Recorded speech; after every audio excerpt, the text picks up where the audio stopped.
Sim Crispa. Bate ba tadiksi fire. Chemdara chavo walisi kangaraya. Tadiksi fire. Pulo. Tiyeni ndi mambo kuite zvenyambo. Ketongu ndaugadza umambo. Apananga vadonzera tambo. Tiyeni ndi mambo kuite zvenyambo. Ketongu ndavagadza umambo.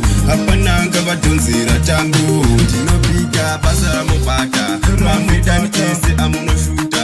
Anosiya tese takaguta. Vane goda vachingobauta. Ngoma mureko sebisa. Mando dzacho mureko watisa. Pasina charo ime murekenyi. Ndimi makapeka gwirauni. Tiyeni ndi mambo kuite zvenyambo. Ketongu ndaugadza umambo. Apananga vadonzera tambo.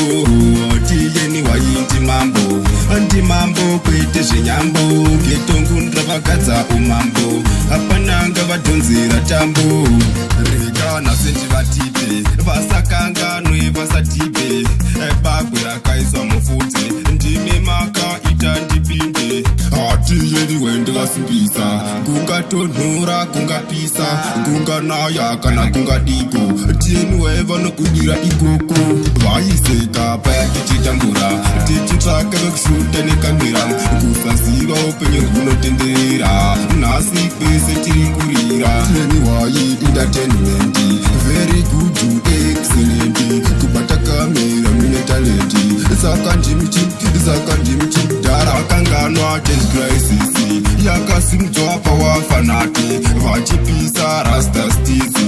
Ene zvangu ndakacha isi. Vasatipe chaboisi. Simkomedi yakaita noisi. Tenwe anoshuta mamufi.